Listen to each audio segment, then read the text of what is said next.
Hi everyone. Welcome back. This is the first NGD lecture in a while.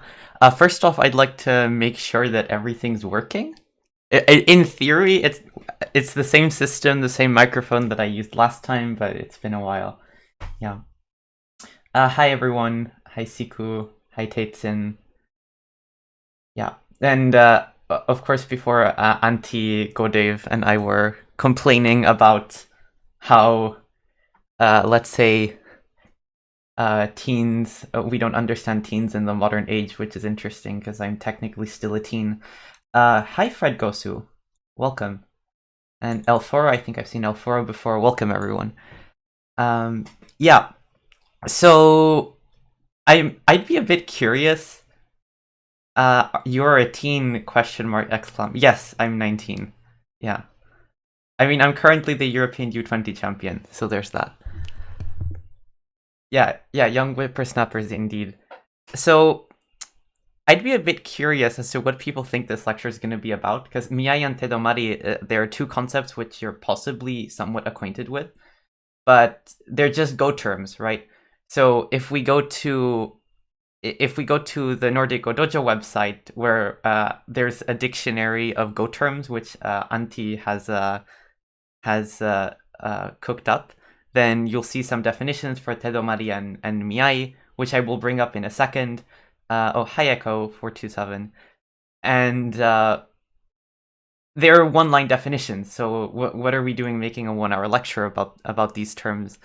Well, more than 1 hour, and I hope to explain that a little bit in just a second.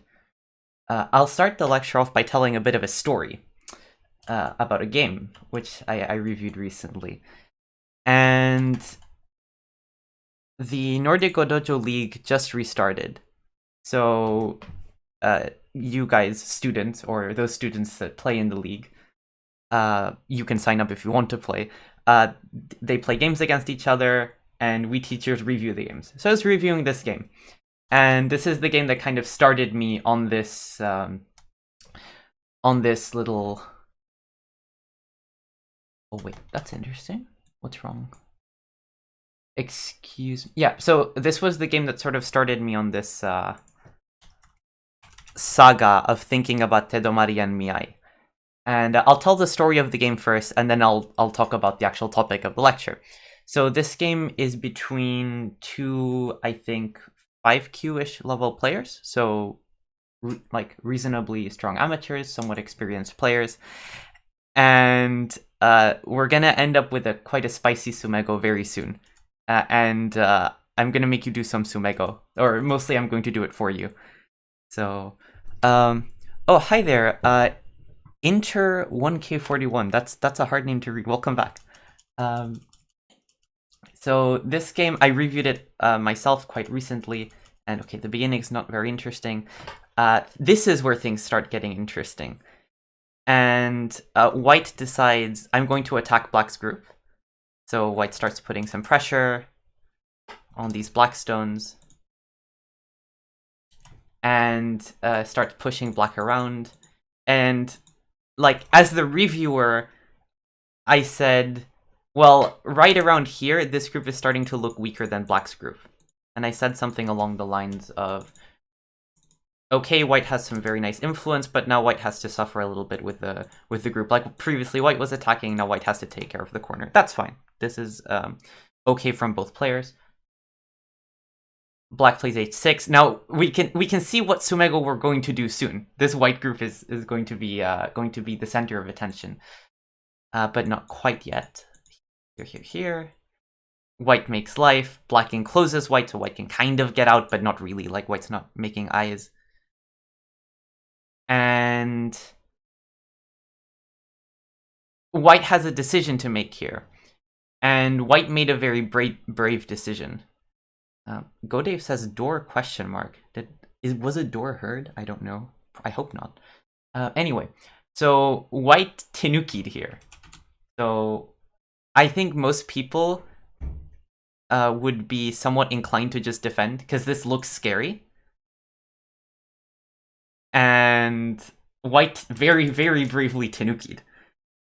And I think this looks very risky. but it's actually hard to punish. So we're going to do some sumego first. No door group for the sumego. The sumego is called the door shape. I actually didn't know that. Wow, I learned something every day, especially from my students. Yeah, so we're going to do this door mego.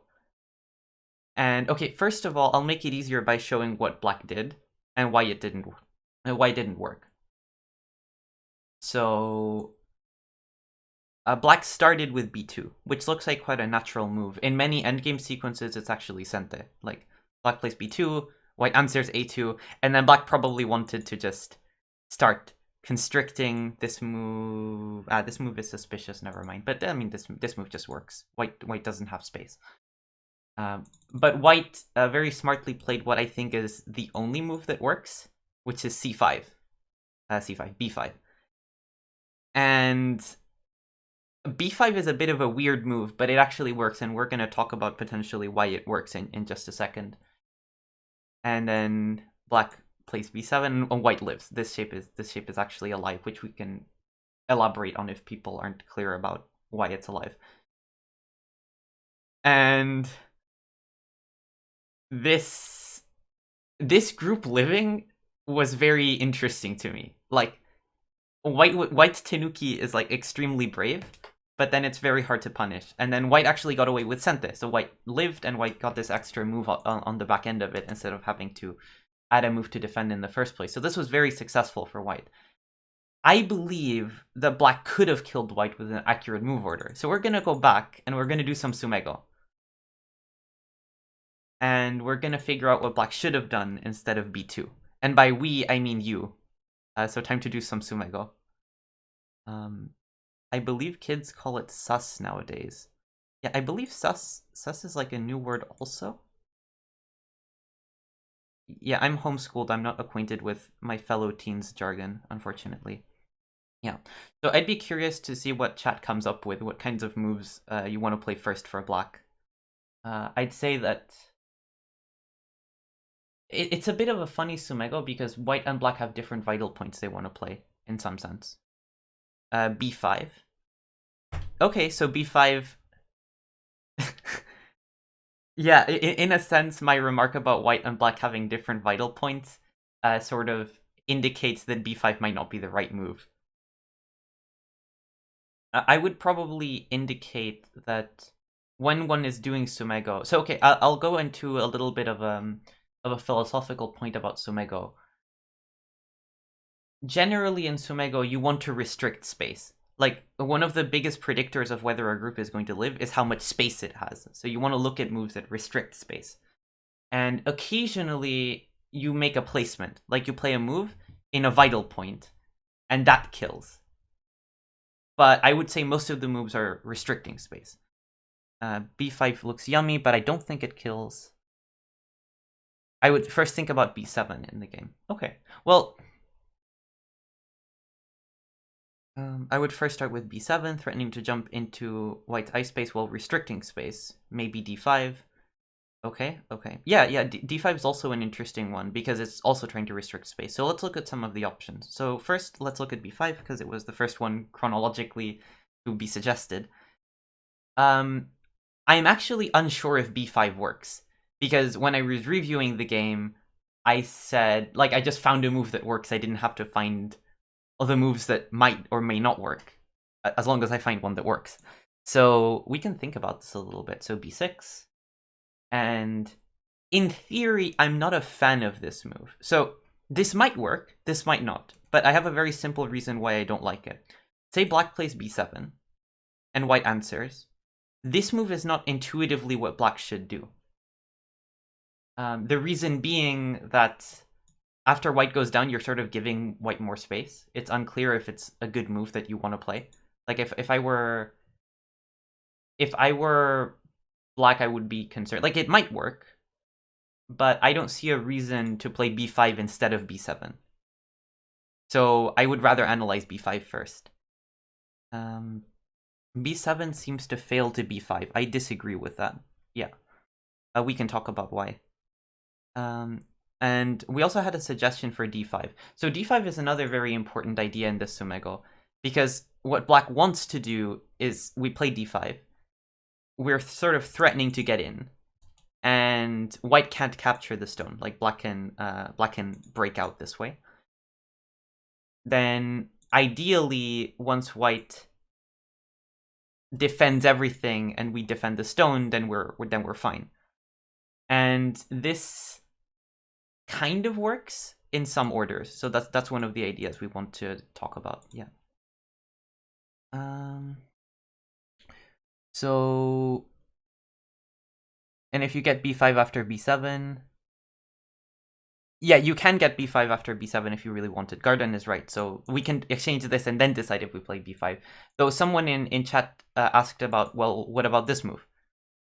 And I think that b5 doesn't work in this context, which is important. Yeah.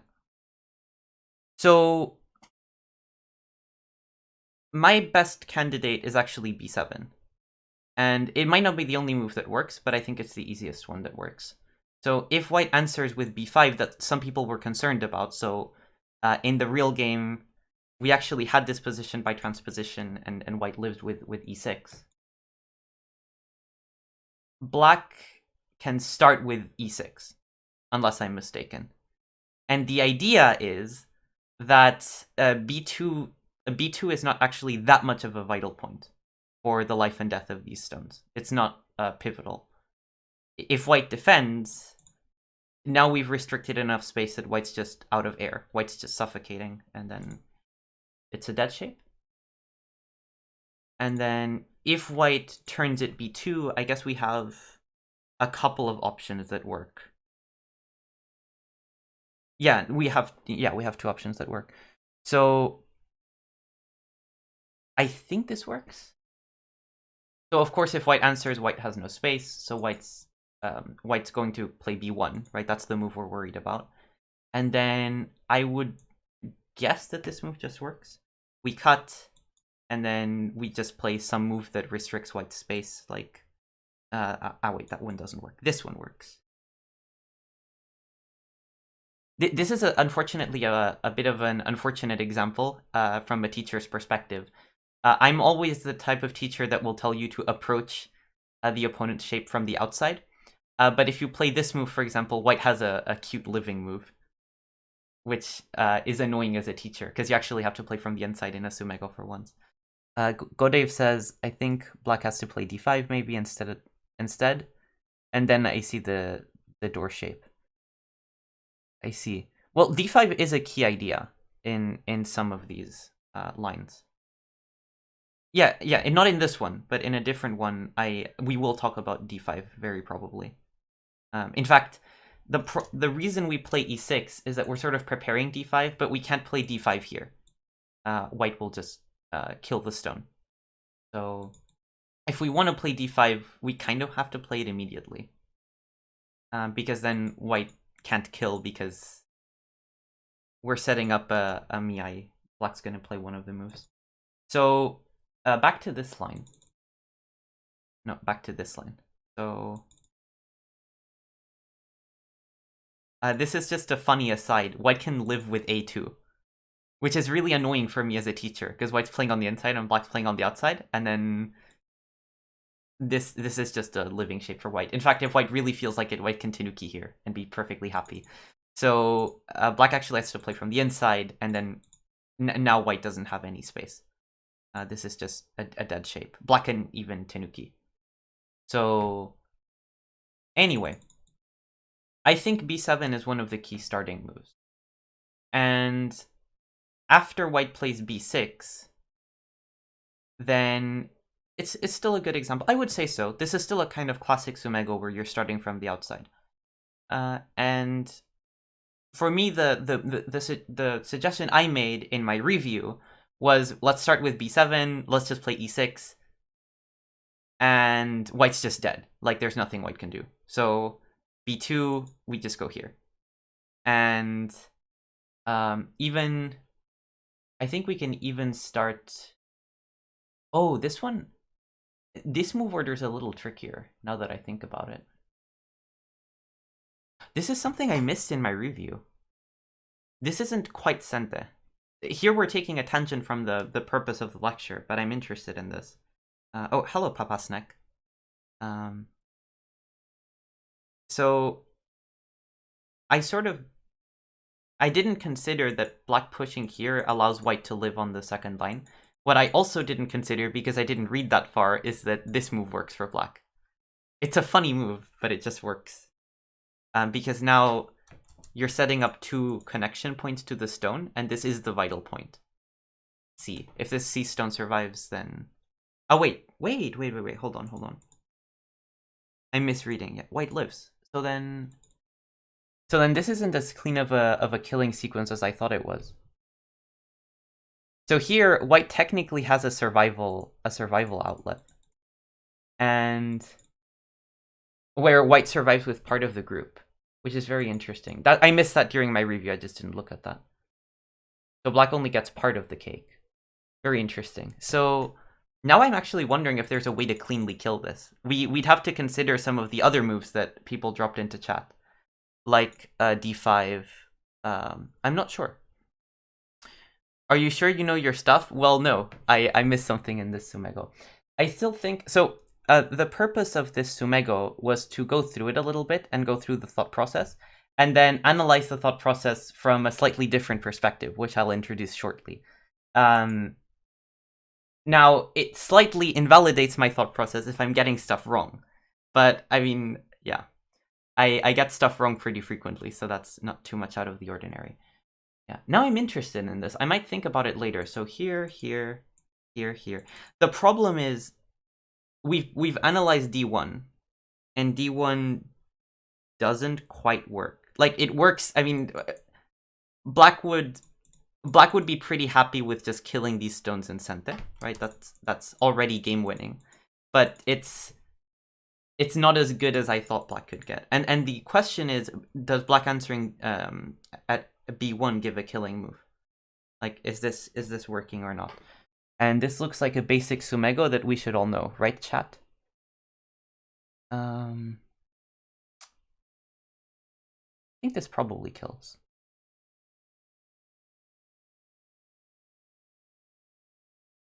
Right. Yeah, exactly. I mean, this does look like it works, I think. Yeah, I think this still works. Yeah, this still works. So the Hane... So the issue is that, say white had never exchanged this, then this is very easily killing. This is very easily killing. We just take space and then white cries. But this is like, once this exchange is on the board, things really complicate because white has all of these weird throw-ins, like here, and then black can kill locally, but then white has this nightmare ko, and it's a mess. So I suspect there's not a clean kill here anymore. It's more like some ko.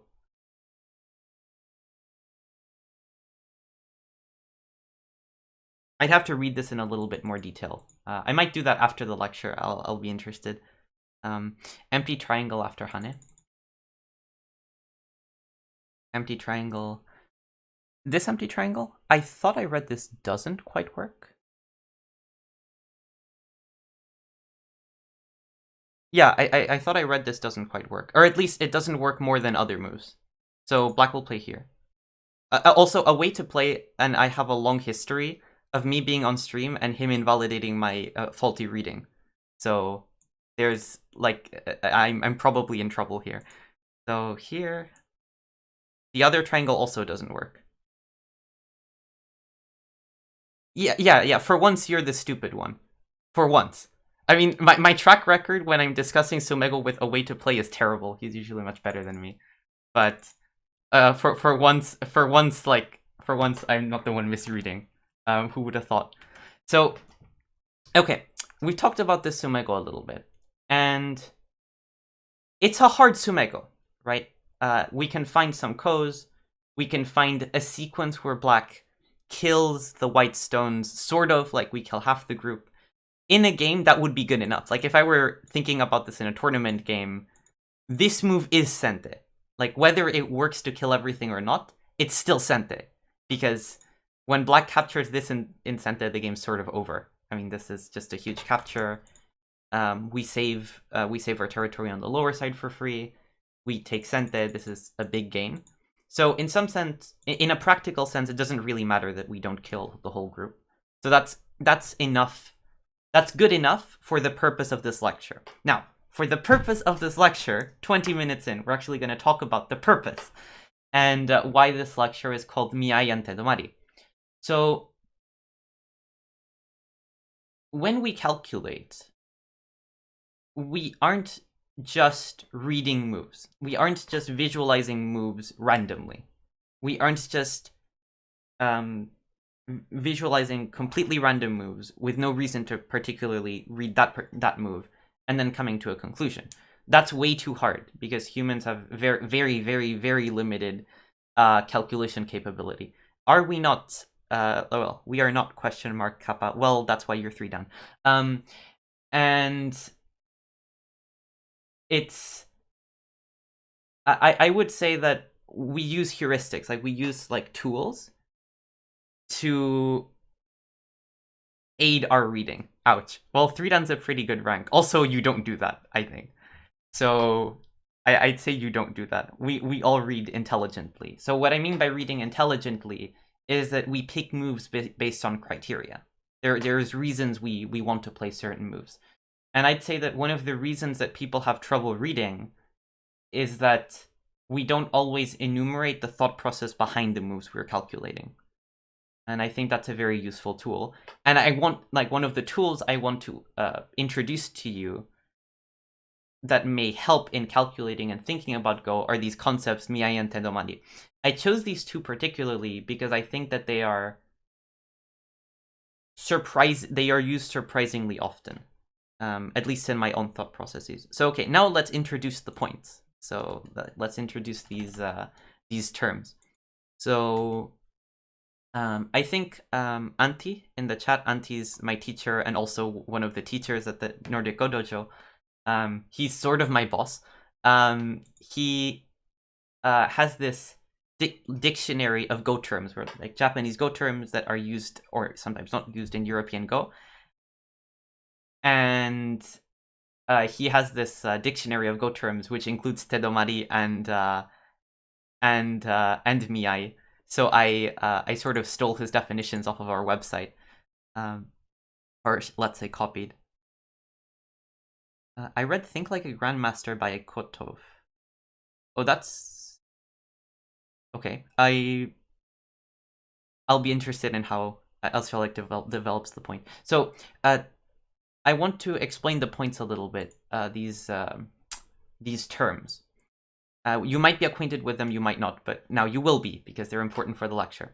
So, Miai. Something I didn't know before I went to the dictionary of Go terms is that Miai kind of literally translates into counterbalance, which makes sense because the whole point of a Miai is that there's 2 moves which are interchangeable between each other.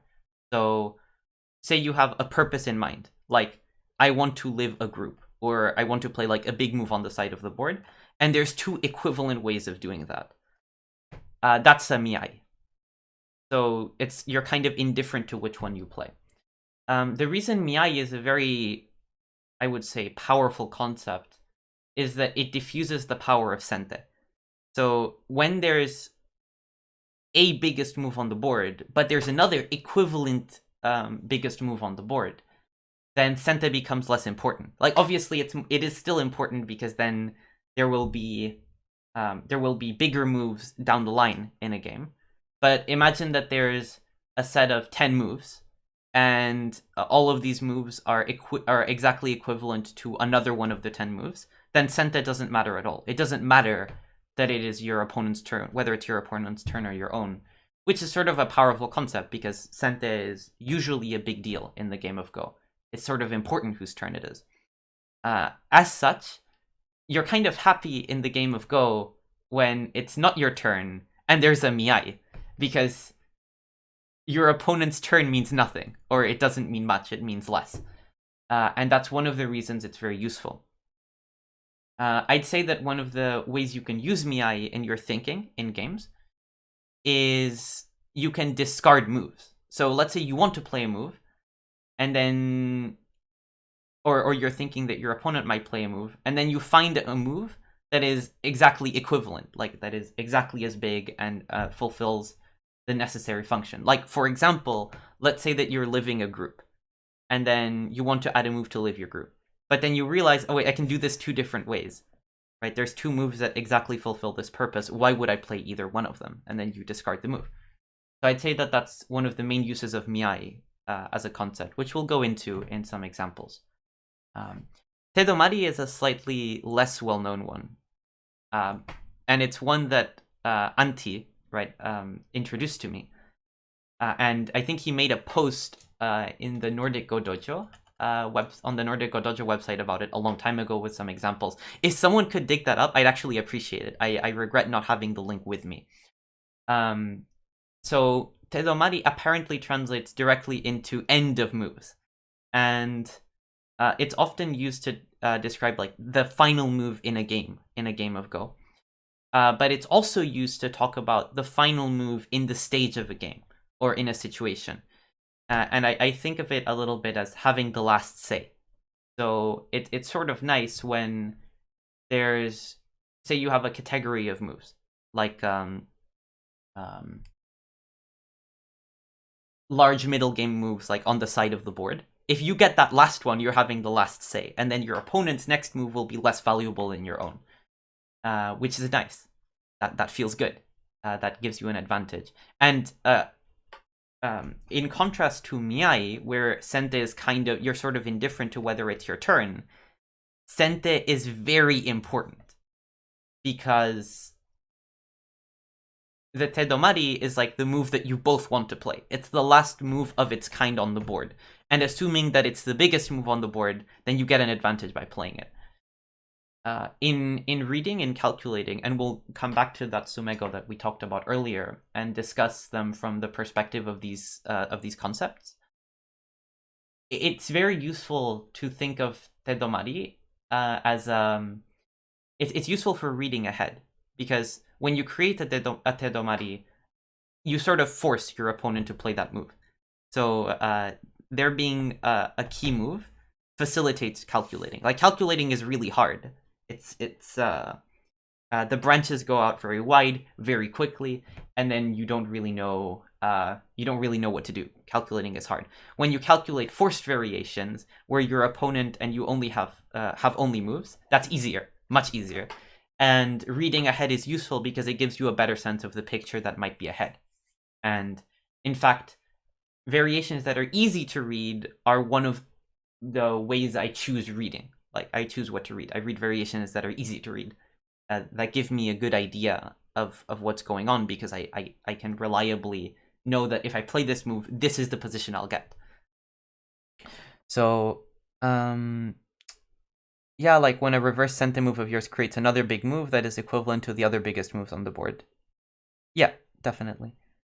Chess taught me to look at the most forceful variations first. Yeah, in that sense, in chess, this is also a very powerful concept. Forcing moves are very useful. So that's why one of the tips that many people will give you in chess is you need to look at checks and captures. And the reason is, when your king gets checked, you have a very limited amount of moves. So that's easy to read. When something gets captured, you basically have to capture back, usually. So that's also, there's a limited amount of moves you can calculate. So I would say that these are similarly to in Go, these are heuristics that help us calculate more accurately. Okay, so let's go back to the game. So we're going to talk about this Sumego. And this, I would say that I have a reason that b2 is not the right first move for black. And it's based kind of on Miai, because we talked about what white's best move here is, and I'm not sure if anyone remembers it. If you don't remember it, or if you weren't here, it's a very funny move. Like, it's a little bit bizarre, but I think it's very good for white, and it's the cleanest living move. I'm actually wondering if any other moves work. I seriously doubt it. Yeah, I doubt it. So what does anyone remember? Does anyone want to suggest the move for white here? I did mention it earlier. And the way that this relates back to the concept we talked about, b5, yeah, is that it sets up a Miai. It sets up two moves that just work for white. And what are those moves? Well, there's like two very specific moves. One we saw in the game that black played b7 and white played e6, and this actually gives us our answer. Yeah, b7 and e5. I guess you mean e6 because e5 looks a little bit bizarre here. Yeah, I'm sure. I'm sure Garden meant e6. So this is setting up two moves where white's just alive. So if black plays e6 for themselves, then white plays b7, and then if black plays d5, we just make eyes. I mean, this is not a very sophisticated way to make life, but it does just work. You can probably also just answer here, though this is more questionable. I think this also works. Yeah. So there's a couple of different ways you can approach making life here. So for example, we make an eye. If black cuts, then we again have a Miai situation where white can make an eye with either A or B, so this is not something that concerns us. If black tries to take this eye shape, well, now white can make an eye with either A or B. And notice that, at least when I think, this is something I noticed while I was reviewing this game, and this is why I decided to do a lecture on this. When I'm reading, I often think in terms of Miai. I stop reading when there are two equivalent moves that just live for white. And I think that that's a useful reading tool to think about, when are you setting up two living threats? As the person that lives, how can I set up two living threats that my opponent can't counter? Like, can't counter both of them. And that's when you're alive. That's another way to look at life. You have two different ways to live, and your opponent can prevent both of them simultaneously. So that's why b5 is such a good move. The problem with b7, which you might be tempted to play naturally, is that then black plays b5. This sort of creates a vital point, which is very, very annoying. So black is threatening to connect, and white somehow has to connect, and black's also threatening, obviously, to cut. So white sort of has to connect here or something, and then white has a huge problem with eye space. Like, there's just no space. White's suffocating. So in a sense, b5 is really good because it creates both of these threats. And that's why it's an oddly, it looks slightly unintuitive as a living move. And I was actually surprised white found it, because these two players are 5Q, and like 5Q is quite a reasonable level, but this is a hard move to find, I would say. So this is like a really nice find by white. I would expect stronger players to not find it, potentially. Yeah. Going back, what could black do about this? Well, we talked about b7 as a concept, and there's a very specific reason why I like b7. Why I just think it's a good move. Say that white tries to play b2. So black in the game played b2, which sort of implies that black was worried that white would play b2. That's how we choose moves. One of the ways we choose moves. What happens if white plays b2? What does black do? I think this is kind of clear cut how black can just kill now, because we have this jump which just connects our stones. Then white has a cutting point. White, well, it's not strictly speaking a cutting point, but white has just no eye space at all. Like here, there's one eye, and that's it. There's nothing there. So this creates this brutal threat of b5, which white has to react to, and that's useful in Go. So when we find a move and your opponent has to answer it, that makes it easier to read. That's why I like b7. And white has probably two viable options. White can play b5 himself. which we looked at. I think this move just kills now. And white can also block here, which is a little bit more complex, because we talked about how black plays e6, and then there's some concerns around white playing b2, and can black play here. That's a whole other can of worms. But I think that there's a very simple reason why we play b7 first, and the idea is that it's kind of forcing, or not just why we play b7 first, it's why we analyze b7. It's very easy. It creates the move on the board, the only move, the final move, which is b5, and white has to react to that. So I think that's a useful concept. Likewise, when we play e6, we're sort of setting up a double threat. Like, we want to play here and we want to play here. And when I say this only move, or a forcing move, we're creating a Tedomari, in a sense. We are creating a move that's clearly bigger than other moves, and that's very useful because it allows us to read further up. Also, when we create a Miai, that also helps us, because it means that we're not worried about our opponent playing either one of the moves too much. In this particular case, if white plays a2, this is a whole difficult reading sequence that I'll have to think about later if black has a way to kill or not. But this is the simple one. So if white goes down to b1, we will very happily just gobble up these stones, which is more than winning. Like in an actual game, okay, we didn't kill everything, we killed enough. This is fine.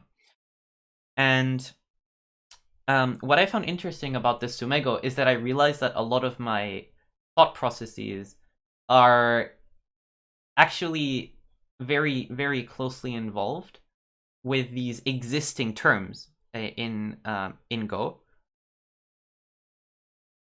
I might as well say, like, when I say white's threatening to play in this position, white's threatening to play A or B, this is a Miai, right? And when you're setting up a threat such that your opponent has to react to it, you're setting up a Tedomari. You're setting up the move on the board that has to be played. So in this case, I mean, white has two different moves that sort of prevent b5, but the concept, the vital point is b5. That's sort of a Tedomari. And I found it an interesting exercise for myself as a Go player to think about these about reading sequences and other sequences in Go in terms of in these terms, and to be explicit about my thought process. I found it a useful tool in my own learning, and that's why I wanted to introduce it in a lecture, because I think it might be useful for other people. And this doesn't mean you have to think in these terms during your games, or that you have to think in these terms at all. But I think it's worth exploring this way of thinking a little bit.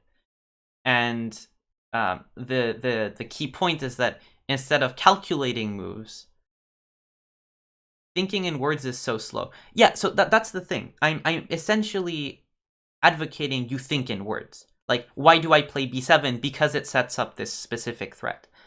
Whereas I think when we calculate in the game of Go, very often we're just reading ahead. We're just visualizing variations. We just visualize, and then we come to a conclusion at the end of our sequence. That's faster, but I also think it's less useful. I think that thinking in words is a very powerful concept in Go. And I have found that one of the reasons that discussing the game, both with my students and my teachers, is very useful to my improvement, is that we need to communicate through words. We need to verbalize our thought process and make things explicit.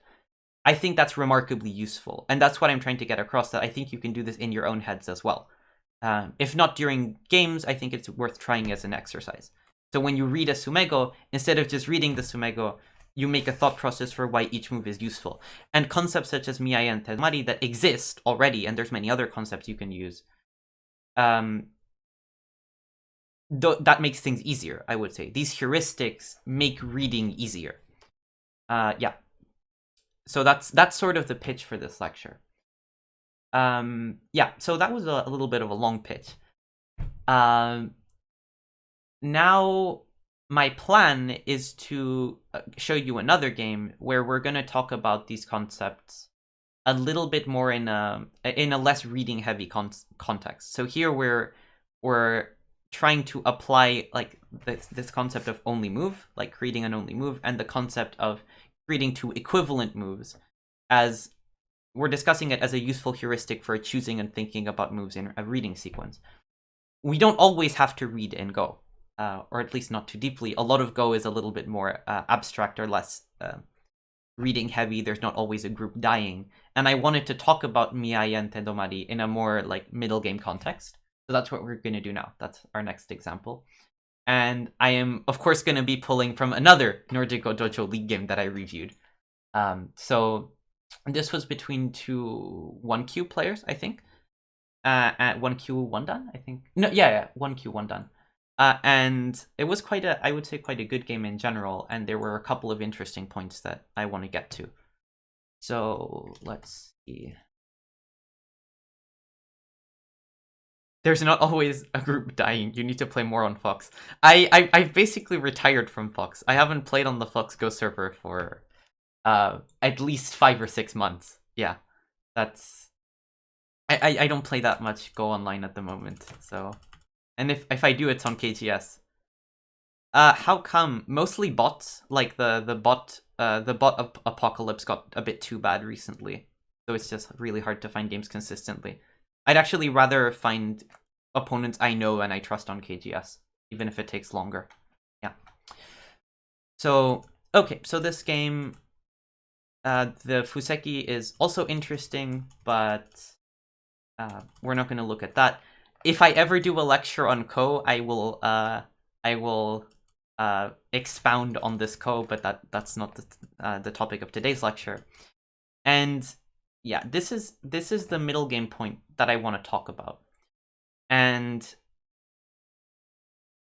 what I'd be interested in hearing from the chat at the now is which kinds of moves are you interested in playing for either side?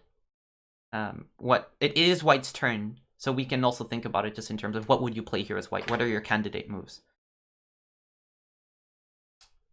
If I ever make a lecture about Ko, I'm going to invite Palko. Well, if I ever make a lecture about Ko and I want to show how you play Ko, I probably will show Palko's games. For those who don't know, probably see Tudan Professional from Europe is like the Ko master. Like every game he makes a Ko, and every game it goes well. It's amazing. Yeah. So I'd be interested in chat's opinions. What do we do here? What does White go for? I have some. I would say that there's some general areas that we have in mind that are open. So one of the things we look at is what are the weak groups on the board? And another thing we look at is what open areas are there on the board.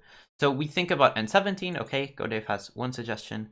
Top because extending is an opening move that makes points for both. Yeah, so we have two suggestions for a way to place as the general topside area.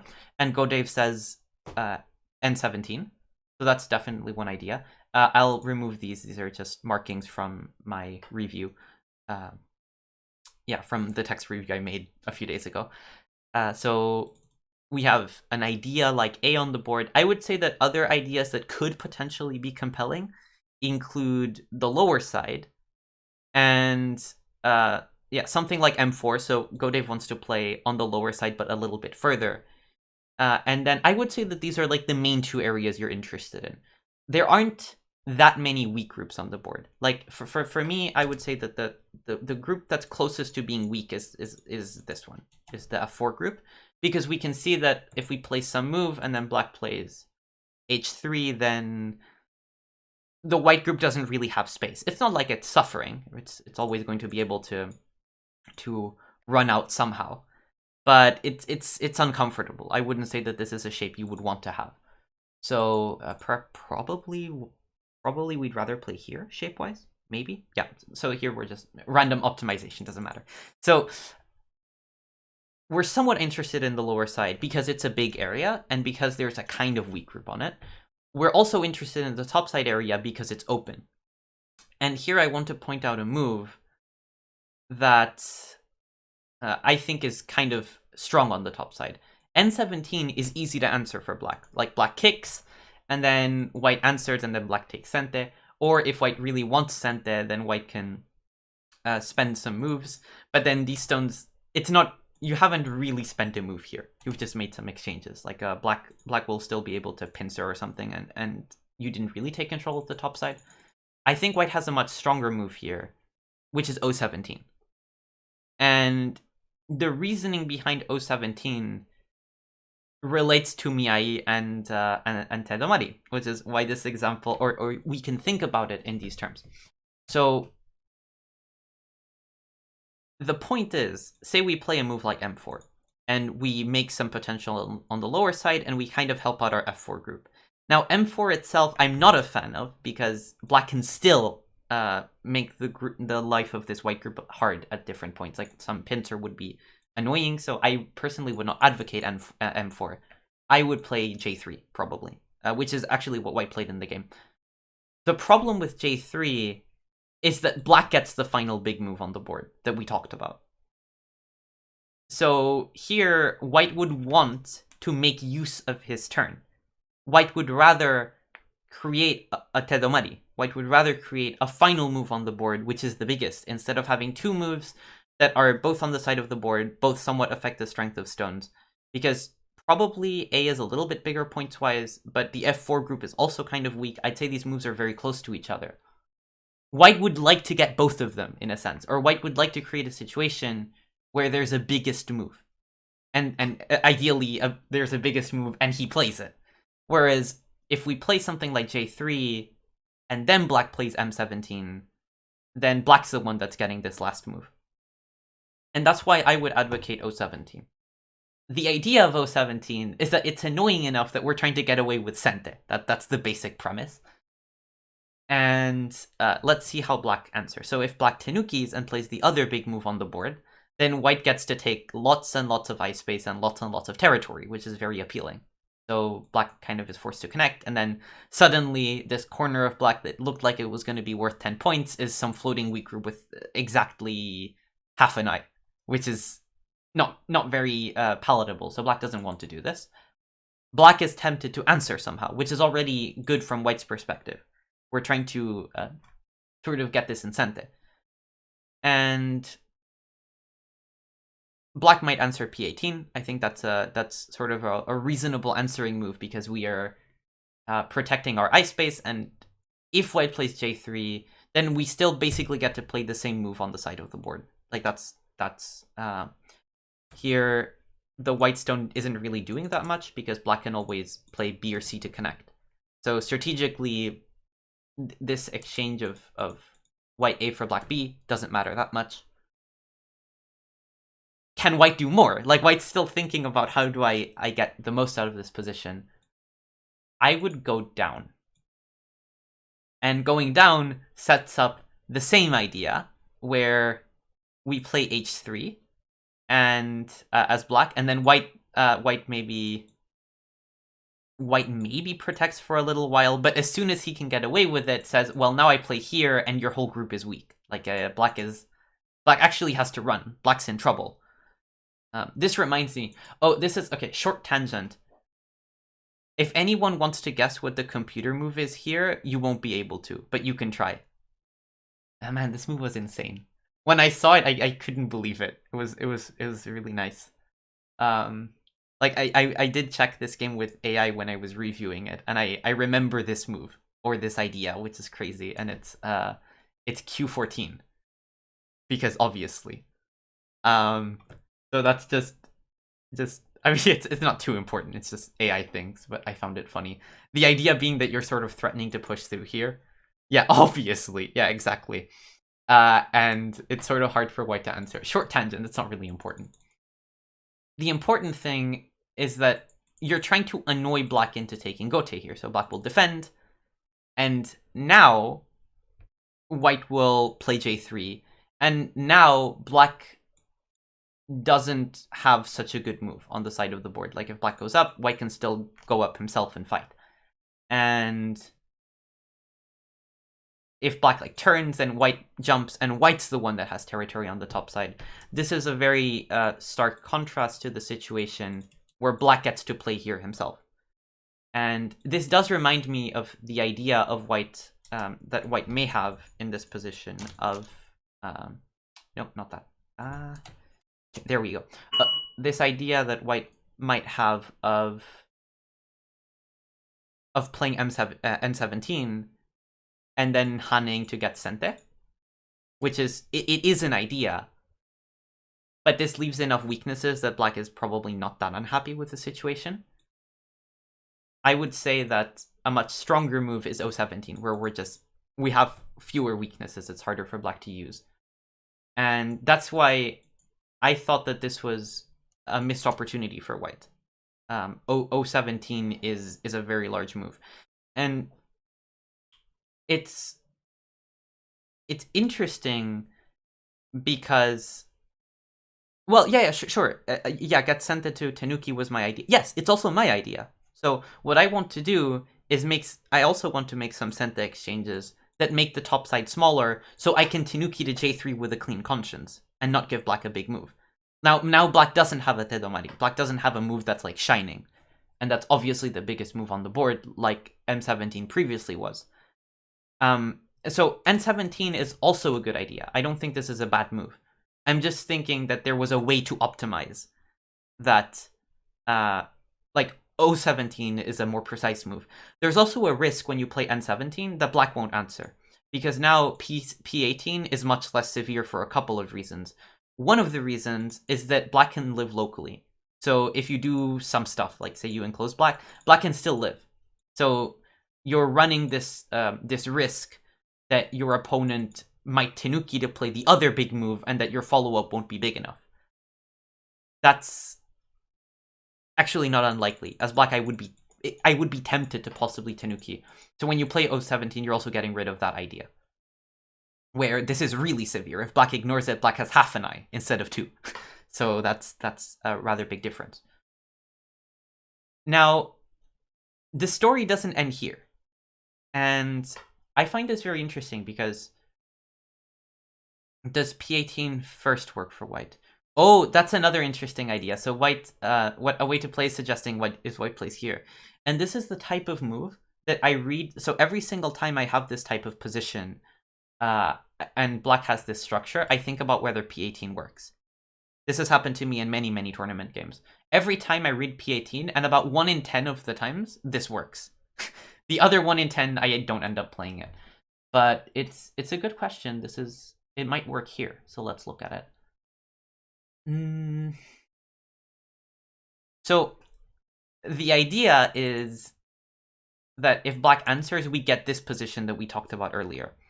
And it's debatable whether this is even optimal, because we can play 017 instead and then threaten this better continuation, right? When we play P17, we're transposing into this position where I said, oh, black probably doesn't mind Tanukiing. So possibly black is just okay to answer this way. Possibly. But it's a whole other question whether black can resist and fight. And resist and fight would be play here. White doesn't have time to cut because black just kills. So white's going to play 018. And then this becomes a battle of whether the cut at A becomes useful. If black ever has to defend the cut at A, then white's happy because black's shape is terrible and black has no eyes. If black gets to keep fighting and say that you can't cut, then white's in trouble. I don't know which is the case here. It's kind of complex. I don't want to delve into the reading too deeply here. I would say that very possibly P17 is fine. That's my instinct. But it's complicated. Wow, it's a mess. It is a mess. It's a huge mess. I don't know. Yeah, I suspect that white's okay here. So if black plays M17, then we probably get to wedge. And then black has a problem where this cut and this cut are both becoming annoying. So I would say that this is sort of becoming an issue for black. If black tries to keep a really tight lid on the white group, I think black's in trouble now. Yeah, I would say so. So white is sort of threatening to play here and to kill black on the outside at the same time, so black is in some trouble. Okay, so white can also play P18, though I don't think it's fantastic, because black can just play Q18 as well. Now, the story doesn't end here, because when I checked this game with AI had kind of an interesting take on this. In my review, I suggested that 017 is a key vital point for both players. And when I checked 017 with AI, it thought that this is pretty good for white, but as black, it kind of wanted to resist. So it wanted to push. And the idea behind push is funny. So it's trying, as far as I understood it, you're pushing, pushing, pushing. And once you've pushed enough, your group is safe. Like, you're not in trouble anymore, so you can Tanuki and play h3. So you're trying to make this move smaller, such that you don't want to play it anymore. That's sort of the plan. If white jumps, it wanted to play here and take Gote this way, which is slightly preferential, like black has more points. So in such a situation, black's territory is slightly increased. So I thought that this was an interesting discussion where 017 is the right move. And the reason it's the right move is that it's killing this two-move situation. It's creating one big move on the board. It's trying to kill the top side in Sente. And once we kill the top side in Sente, we can play on the lower side and get the final biggest move in the middle game. Like now, that was the early middle game. Now we get into like the mid-middle game. And J3 is like clearly the last big move, in my opinion. And white's happy to get that. So black says, okay, while you're killing the top side, let me get the most I can out of it, which is apparently this move, which is really cute. So that's just an interesting AI insight. Conclusion, if it goes according to plan, then it's good, Kappa. Well, it depends on the plan. It depends on the plan. I think it's not uncommon that people's plans are worse than they think they are, so that's a whole other topic. Yeah. And this kind of middle game situation is somewhat important. So in the very beginning of the game, moves are equivalent. Like here, here, here, here. All of these moves have equal value, in a sense. But if we think about it, black's theoretical move advantage, so black having another move, actually becomes important in this type of moment, where you're trying to get the most use out of your turn. And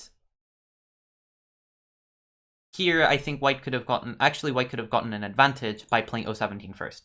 In the game, white played J3 and gave black an opportunity to play the biggest move on the board. Like, once white plays one of the two biggest remaining moves on the board, it allows black to play the other one, and then black's happy because black doesn't mind that it used to be white's turn, I would say. Now, the game, unfortunately, wasn't as good for black as I'm making it out to be, because black made a mistake here, unfortunately. So black played 07, which is not an ideal move.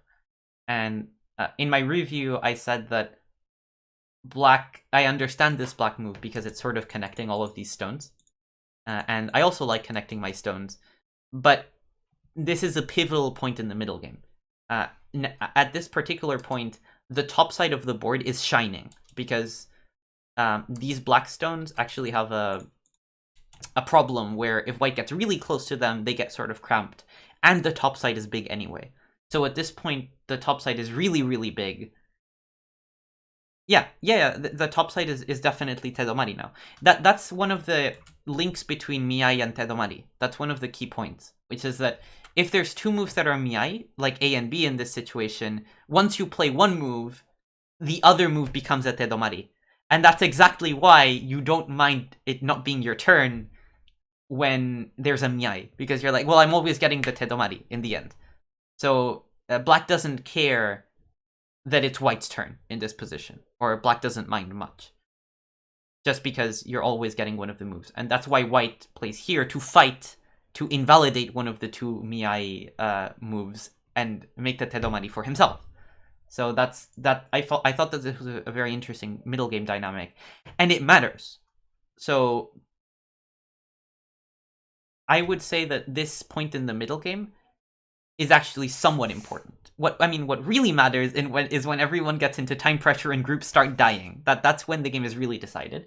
But as far as who gets an advantage out of the first 60 moves, this is the moment that matters. when the level of play is high enough. And this game was a pretty good game, I would say. Both players played well. So this moment where black plays this move at 07, which would be reasonable. Say black plays here and white plays here. 07 isn't a bad move, in my opinion. I would personally play here, probably. But the idea of connecting your stones isn't a bad one at this stage of the middle game. It's just one move later. You could have done it one move later. And this is a fairly big difference. Like, I would guess it's like 3 to 4 points in an AI evaluation, which for a move as innocent looking as 07 and for a move as normal looking as like N17 or 017, I think that's worth remarking on. And that's why I thought this was an interesting middle game position. Now, the final little mistake in this sequence is that white played N17 here. So strategically, white did pretty well because white got the 2 vital points at J3 and N17. But white could, as I said in my review, white could have done even better by playing 017, which annoys black's shape a little bit more. And I think in this position, white has sort of a significant advantage. Like, not too big, but noticeable advantage. And it's all off of the last few moves. In fact, if black plays this position correctly from this point on, black's better, slightly. That's like how the balance of the game is. And that's why I thought it was a very curious example. Yeah, so incidentally, I'll move on to the last example, which is actually in this, is still part of this game. If anyone wants to ask any questions or go back to something we've done earlier in the lecture, feel free to do so. Oh, hello, Najay. Hi. Hope you're doing well. Yeah. So the final example comes out of this game, and it also it arrives out of a point of confusion. So let's just go forward in this game, and I'll show what happened. So. This was really, looking back at this game, I'm actually impressed. This game was quite high quality from both players. So white's invasion here was really nice, and it just lived very cleanly. And then white clearly has an advantage at this point in the game, and game goes on, and we get to this particular point in the late middle game where we're starting to get interested in black's center potential. So the sides of the board are kind of established. There are some points. So I would be very sad, let's say, if I were either color to let the other side get N19. That's just it's 4 points. And sadly for black, N19 isn't Senta anymore, so white will probably get that. That's very sad. And there's still some big second line endgame points which need to be looked at. There's also C. These are all big points. But one of the things we're going to be looking at in this late middle game is how this influence develops. So earlier in this game, white invaded the left side, stole the left side, but he gave black 2 things. So he gave black some Ascente and some really nice influence. How is black going to use this? So that's the discussion for the rest of this middle game. And black had the right idea, I think, and played G5. And G5 is sort of trying to threaten white's group on the lower side, which is still not super solid. There's some issues, so maybe now, if white does nothing, black can maybe even play here, which is severe, but potentially works. Yeah, lean on the bottom side. Exactly. So that's very much what black's trying to do. So probably in black's mind, he was thinking, well, white plays here, I play here.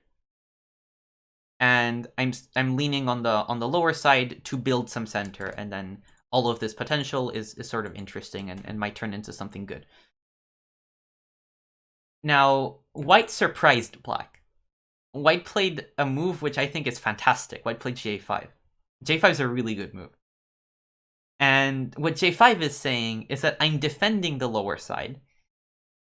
And let's say, for example, the types of moves that black may have been thinking of before aren't as effective. So if black plays H3 now, then white's pretty happy to just let black crawl on the lower side while he dies. So that's fine. And white's also saying, I'm defending in such a way that's making it harder for you to coordinate your stones. So if black gets to jump here, then all of these stones are sort of connected and congruent, and it all looks very nice. So white's trying to throw a wrench in all of those plans by jumping here. Where if black wants to close the center, it's with this move, which is already much less appealing, because there's a hole here, there's kind of a hole here. So j5 is a nice little move, and it actually points out the fact that, well, my opinion that g5 is an inaccurate move.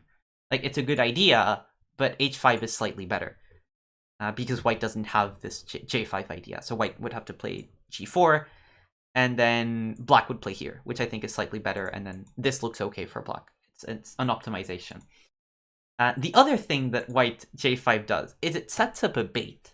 I don't know if this was intentional. I don't know if white set up this bait accidentally, got cut, and then realized, oh wait, this is good for me. Or maybe white just realized that this is fine. In the game, black went for h4, j4, and cut the white stone, which is probably the losing sequence, I would say. Like, after this, white got a very good result very quickly. And I'm not sure if white saw this cut and realized it's not good, or just had an intuition that it's not good, or if white got cut and then only later realized that, oh, I'm okay. I did see it. Okay, yeah, LCO Alex is white in this game. By the way, great game. I'm going to say this because I didn't really stress this in the review. The left side invasion was really good. I was impressed by that. And then j5 is also a good move, especially if you saw h4. This was a good game from white. Also from black. It's generally high quality game. So a black cut, which seems very natural, because when we cut, we're sort of trying to connect all our stones back up again and build the center. So yeah.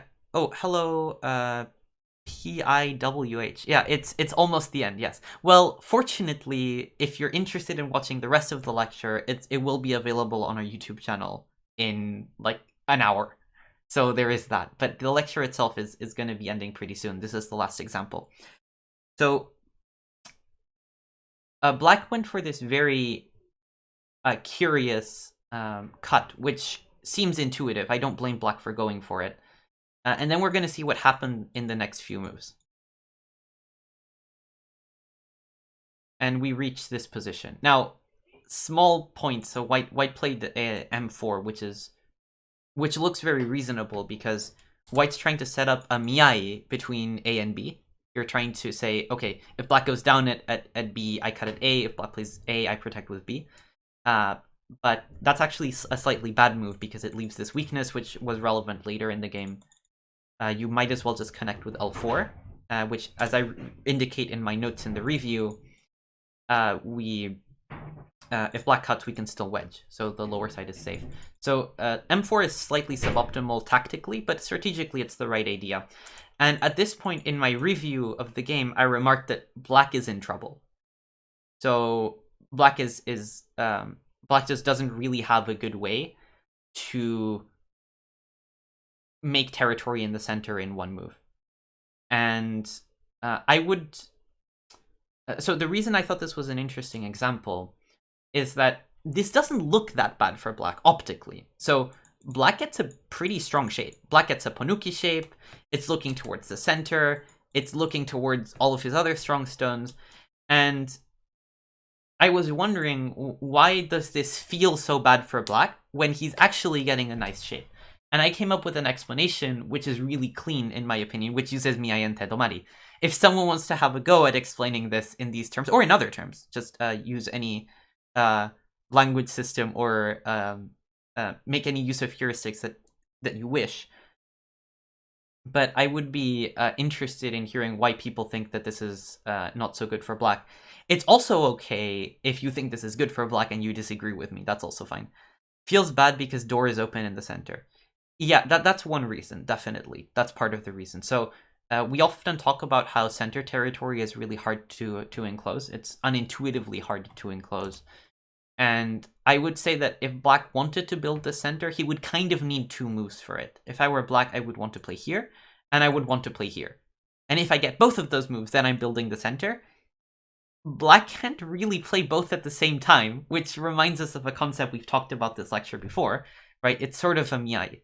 So black wants to play both moves, black can't play both moves. That's one reason this isn't good for black. The other reason is that, so okay, let's go back and ask the question, well, black didn't have this center area before anyway. It was some abstract potential, but it's not like you're enclosing any specific territory here. That's hard. So here black can't enclose anything, but previously black also couldn't enclose anything. Why is this bad? Like, black's position basically didn't change. The reason is that white's position improved. And white got white got the bottom safe. Exactly. So Godave makes a good point. White kind of got a free move out of this sequence. And let's say that black had done one of the sequences that we espoused earlier. So here. White doesn't have the lower side for free. Like, black already enclosed, and white still has to add another move if he really wants to make territory out of the lower side. In the game, white gets this free connecting move, where the lower side is entirely and solidly his, and A and B are still open. The white stones at the bottom were more efficient than the black stones, definitely. That's another way to look at it. So what I would say is that if black plays one of the more optimal sequences, and this is probably my favorite for black, where white can't really break in, like this shape is just fine, then this sets up a global Miai. There's two big moves on the board. One is something like L12, which is trying to build black center. And the other one is something like N3, which prevents white from making point on the lower side, splits the white groups, which is always useful. Those are the two big moves, and therefore black doesn't mind that it's white's turn, because black's going to get one of the two big moves. The issue in this position is that there are three big moves on the board. One is the local Tedomari on the lower side. Once white connects L4, this is all his, unconditionally. This is just his. And the issue is that black doesn't have time in the center. There are three big moves on the board, A, B, and C. After white plays C, A and B are still available. So black basically lost a move, in some sense. Strategically, black lost a move from this position. And I thought that that's a relatively clean explanation for something that seems relatively unintuitive in a sense, because black did get a great shape. I mean, if we look at this position, then black shape looks really nice. One would say, oh, I got this really nice center. It looks quite good. I gave white some territory, but I got a really nice shape in the center. It doesn't look too unreasonable, but it is really bad. Like, the effect on your score in the game is really bad. So white got ahead like Komi in this sequence according to the AI, which I was surprised at how much that was. I mean, I still thought it was good for white, but I didn't expect it to be that good. In the game, white played M4, black played L7, and then white very cleanly reduced the center and won by quite a reasonable margin. Like, white was just better after this. And I thought that this was an interesting situation because a pattern of play that looks really intuitive from black, where you're just grabbing as much space and connecting the center and trying to connect these center stones, it ends up losing you a move. It just ends up creating a Miai situation where you just can't build a good center. And you also gave white a free move on the lower side, which is just unfortunate. I thought this example was really cool because I felt I got a lot of understanding out of verbalizing my thought process very specifically. And that's what I wanted to share. So, yeah. That was my final example for this lecture. There's very few examples, comparatively speaking. Oh, thank you. I'm glad you liked the example, Godave. So, this was a bit of an experimental lecture for me because I had this recent epiphany that I'm thinking in a lot of these terms that I could just call by their names. Like, when I'm thinking in my head, I'm not actually verbalizing, oh, this is a Miai, this is a Tedomari. I just say that when I'm talking to other people. But I've also noticed that talking to other people about Go is one of the most useful things I can do for my improvement. Talking about Go and verbalizing my thought process is easily one of the most instructive things for my own Go, which is why I'm a big fan of teaching and of learning. Like I have teachers, 2 teachers. I have students. I think interacting with both students and teachers is very productive for both of us. And I was trying to sort of, let's say, implement some of the advantages of communicating in words to other people into my own internal thought processes. And that's what I've been experimenting with, and that's what I wanted to share. So if anything, what I want to advise you try, not necessarily that you do, but certainly that you try or that you consider, is try setting up an interface between your thoughts and language, because I think that's very helpful, even in your own head. And that's why a lot of these Japanese Go terms that have clear and specific meanings and have these applications where you can think about them are unintuitively helpful, I would say. I think it's a good exercise in learning, even if you don't do it during your own games, but sometimes also if you do it during your own game. So that's I think the main takeaway that I've been experimenting with, and that I recommend you also experiment with if you think it's interesting. So, and I agree, I like to learn and then teach. Vladavia says there's some famous quote on that. If you can find that quote, I'd appreciate it.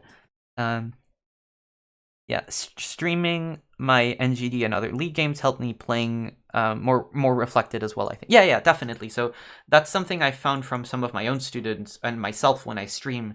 Verbalizing thought processes is helpful. Now, it's not helpful when I'm streaming and there's 50 of you chatting about, like, global politics and stuff. That's not helpful. But if you're just streaming and verbalizing your thought process, I think that's also a helpful exercise. So, indeed, I agree. Yeah, so this was... Yeah, my chat is usually relatively calm. Yeah, I might come in and fix that sometime. Yeah, just mention next time you stream. Okay, so that was the content for this lecture. That's it, basically. If anyone has any questions or something they want to remark, it's a good time. Tomorrow, 4 p.m. CT against Ronham. Yeah, nice. So while I'm waiting for questions, I'll mention, yeah, Najee is playing in the NGD League. People, you can subscribe to the NGD League on the Nordic Go Dojo website, which I link here. I link... Yeah, the website is cool. Anyway, we provide some free content, like we provide some free content such as these lectures, which are actually sponsored basically by the students that subscribe to our league. And Antti also makes posts to Mego, posts articles and commentary sometimes on the Nordic Go Dojo website. We have a league where you get free pairing. You can enter anytime and play against other students of your own level, and you'll get those games reviewed by us, the teachers, like me, like Antti, and those are text reviews, such as, and I've reviewed games like this one by text. We also occasionally do reviews on Twitch, where we'll be reviewing games live. I believe that Antti next week on Saturday at this time, so at 1 p.m. Finnish time, at 12 p.m. CT, we'll be reviewing some of the Nordic Go Dojo League games live, just on Twitch, and everyone can watch that. And you can also subscribe to the NGD League and play games and get them reviewed if you're interested in your own games. Yeah, so that's something to consider. And other than that, the NGD will be back live in exactly 1 week, as I said, with Antti. Thank you for watching, everyone. Yeah. Oh, hello, Battle Forge, coming in at the end. I'm glad you liked the lecture. If you did, I'll be happy to have feedback if you did not like the lecture. Yeah. So, yeah. Have a nice weekend, guys. Thanks for watching. See you.